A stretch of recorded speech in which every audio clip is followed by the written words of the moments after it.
आंबेडकरांचा पुतळा होता, पण जो पुतळा बनवलेला आहे बाबासाहेब आंबेडकरांच्या हातामध्ये आहे संविधान. बाबासाहेब आंबेडकरांच्या हातामध्ये आहे संविधान, म्हणूनच मला मिळालेला आहे मंत्रिपदाचा मान. एक तर पुतळा अत्यंत सुंदर आहे. बाबासाहेब आंबेडकरांचं आणि संविधानाचं नाव घेतल्यानंतर डॉक्टर राजेंद्र प्रसाद यांच्या अध्यक्षतेखाली संविधान सभा होती आणि आता संविधान सदन असं नाव माननीय नरेंद्र मोदीजी आणि जुन्या संसद भवनाला दिलेलं आहे. त्या ठिकाणी सेंट्रल हॉल होता. आतमध्ये जाताना लेफ्ट साइडला राज्यसभा, राईट साइडला लोकसभा आणि मध्ये सेंट्रल हॉल होता. त्या ठिकाणी ही संविधान सभा बसत होती. अनेक इंटेलेक्च्युअल असे लोक त्यामध्ये होते, पण बाबासाहेब आंबेडकरांच्या वरती ड्राफ्टिंग कमिटीचे चेअरमन म्हणून त्यांच्यावरती जबाबदारी आली होती. बाबासाहेब आंबेडकर हे अनटचेबल कम्युनिटीमधून आलेले, अछूत कम्युनिटीमधून आलेले, वेशीच्या बाहेर पिढ्यानपिढ्यापासून राहणाऱ्या समाजामधून बाबासाहेब आंबेडकर हे पुढे आले. कोलंबिया युनिव्हर्सिटी असेल, लंडन स्कूल ऑफ इकॉनॉमिक्स असेल, बॅरिस्टरची पदवी असेल, अशा पद्धतीचं शिक्षण, अनेक डिग्र्या घेतल्यानंतर बाबासाहेब आंबेडकर मुंबईच्या गव्हर्नमेंट लॉ कॉलेजमध्ये प्रोफेसर होते. बाबासाहेब आंबेडकर हे अत्यंत विचारपूर्वक भूमिका घेणारे होते. बाबासाहेब आंबेडकरांना हिंसा ही मान्य नव्हती. बाबासाहेब आंबेडकरांना नक्षलवाद, माओवाद, खलिस्तानवाद अशा पद्धतीच्या हिंसक घटनांवर बाबासाहेबांचा विश्वास नव्हता. पण बाबासाहेब आंबेडकरांचं कॅरेक्टर खंबीर होतं. दलितांच्या न्यायासाठी झगडलं पाहिजे, संघर्ष केला पाहिजे भूमिका त्यांची होती. पण तो संघर्ष हा डेमोक्रेटिक संघर्ष असला पाहिजे. तो संघर्ष व्हायलन्सचा संघर्ष असता कामा नये. आणि बाबासाहेब आंबेडकर नेहमी म्हणायचे की आपला समाज फार छोटा समाज आहे. गावागावामध्ये महार समाज जो आहे किंवा दलित समाज जो आहे त्याची संख्या गावापेक्षा 10-20% कमी असते. आणि आपण जर अशा पद्धतीची भूमिका घेतली आणि तो समाज सगळा आपल्या विरोधामध्ये उभा राहिला तर आपल्या समाजाचं मोठं नुकसान होईल. म्हणून पावलं टाकताना जपून पावलं टाकली पाहिजे. कोणत्या वेळेला काय करायचं हे आपण ठरवलं पाहिजे. आणि त्यामुळे एक दलित पॅन्थर नावाचं एक संघटन केदारीजी या महाराष्ट्रामध्ये उभं राहिलं. अमेरिकेमध्ये ब्लॅक पॅन्थर आहे. अशाच पद्धतीनं दलितांच्या न्यायासाठी संघर्ष करणारं मिलिटंट अशा पद्धतीचं दलित पॅन्थर संघटन उभं राहिलं. आणि त्या संघटनेला अनेक आमच्या शेड्यूल कास्ट मधल्या अनेक कर्मचाऱ्यांनी, अधिकाऱ्यांनी आम्हाला अत्यंत चांगली मदत केलेली आहे. एवढंच नव्हे तर ही सामाजिक संघटना असल्यामुळं अनेक लोक, बाळ गरुड जो आमचा आहे हा तुमच्या IIT मध्ये होता, पण तो आमच्या पॅन्थरमध्ये होता. अविनाश माथेकर आलेले आहे, ते सुद्धा रिझर्व्ह बँकेमध्ये काम करत होते, ते दलित पॅन्थरमध्ये होते. भाई संगारे BPT मध्ये काम करत होते, ते दलित पॅन्थरमध्ये होते. जवी पवार हे बँक ऑफ इंडियामध्ये काम करत होते, ते आमच्या सोबत ते पॅन्थरमध्ये होते. राजा ढाले हे सुद्धा नोकरी करत होते. अशा पद्धतीनं अनेक लोक यामध्ये होते.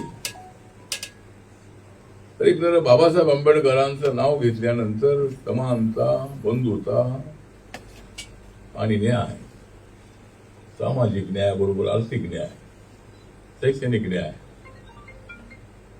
आणि कदाचित बाबासाहेब आंबेडकरांनी रिझर्वेशनसाठी संघर्ष केला नसता तर कदाचित हे चित्र आम्हाला दिसलं नसतं. अनेक ठिकाणी आमचे SC/ST असोसिएशन आहे. IIT Bombay SC/ST employees welfare association जे आहे यांचा सातत्यानं आम्हाला घटनेनं दिलेला जो अधिकार आहे किंवा जे आमचं रिझर्वेशन आहे ते बघितलं पाहिजे, आम्हाला प्रमोशन मिळालं पाहिजे, यासाठी आम्ही आवाज उठवत असतो. तो आवाज उठवत असताना जनरल कॅटेगरीवरती अन्याय होऊ नये ही भूमिका आमची असते. आमची भूमिका ही असते की आमचा वाटा आम्हाला द्या, त्यांचा वाटा त्यांना द्या. त्यांच्या वाट्यामध्ये वाटेकरी होण्याची आमची भूमिका अजिबात नाही. तर आम्हाला संविधानानं दिलेलं जे 15% आरक्षण आहे, आदिवासींना दिलेलं 7.5% आरक्षण आहे आणि ओबीसीना दिलेलं 27% आरक्षण जे आहे, आणि आता मी सातत्यानं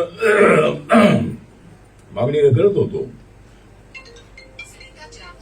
दलित पॅंथर ऑफ इंडियाच्या काळापासून माझी मागणी अशी होती की एससी, एसटी आणि ओबीसी एससी, एसटी आणि ओबीसीना जे आरक्षण मिळते, तर शेड्यूल कास्टचं पॉप्युलेशन 2011 प्रमाणे 16.6% आहे. ट्रायबलचं पॉप्युलेशन 8.4% आहे. हे दोघांचं मिळून पॉप्युलेशन आहे 25%. आणि कालेलकर कमिशनच्या अभ्यासाप्रमाणे या देशामध्ये 52% ओबीसी आहेत असं त्यांचं म्हणणं होतं. आता माननीय नरेंद्र मोदीजींनी जातीच्या आधारावर सेन्सस घेण्याचा निर्णय घेतलेला आहे.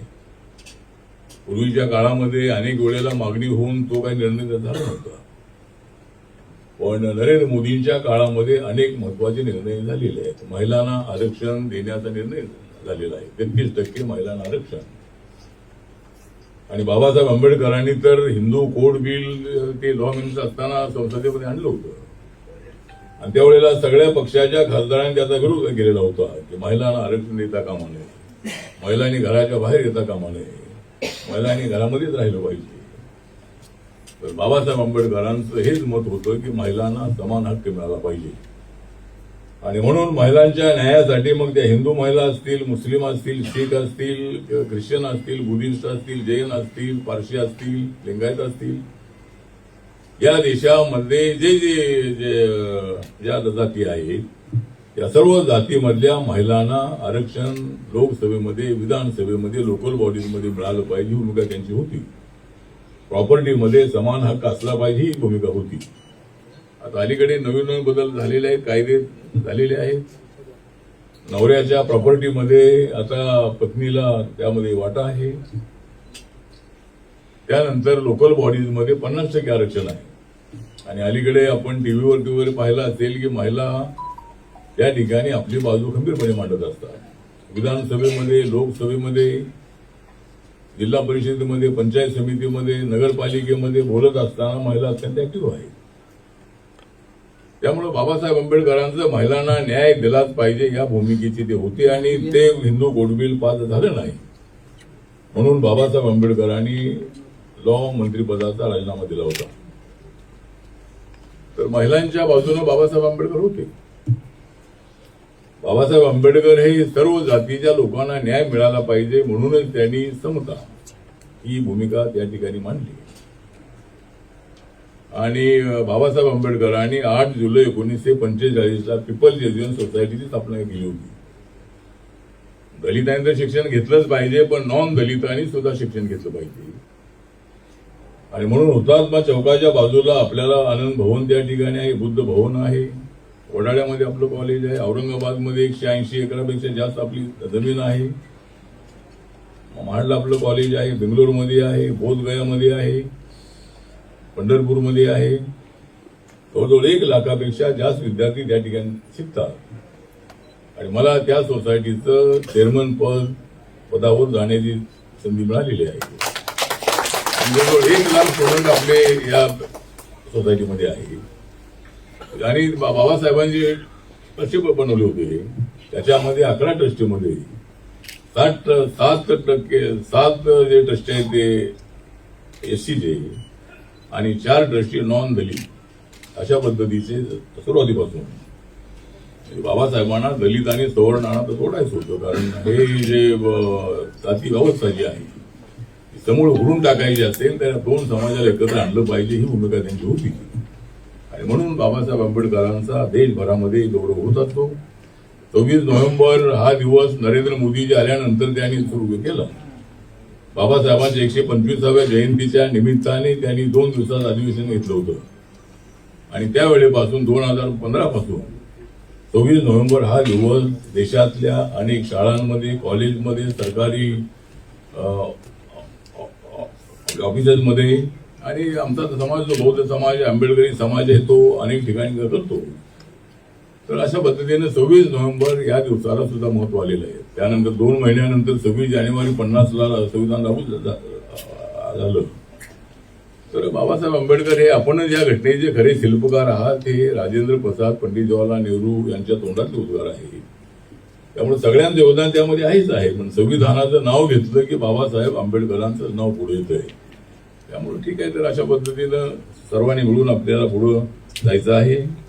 आज या ठिकाणी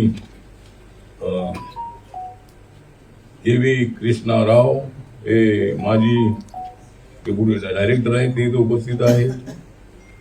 श्री गणेश बोरखडेजी इथले रजिस्ट्रार आहेत. रमेश गायकवाड हे आपल्या संघटनेचे अध्यक्ष आहेत. प्रशांत पटेकर सेक्रेटरी आहेत. विलास बेलकरे हे काय तुमचं काय पद आहे? बेलकर ते प्रमुख आहेत. त्यांचं भाषण फार चांगलं होतं. म्हणजे बराच वेळ बोलले. म्हणजे विचार करतो रिटायर झाल्यानंतर त्यांना ताबडतोब वाटपेमध्ये घेतलं.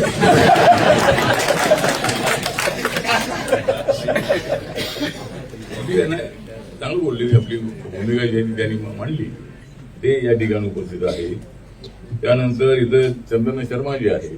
चंदन शर्मा जी आप यहाँ रहते हैं और IIT के एरिया में आप मतलब यहाँ रहते, शायद आप आगे चुनाव लड़ेंगे, क्या देखते क्या होता है. क्योंकि अगर वो पार्टी में काम करते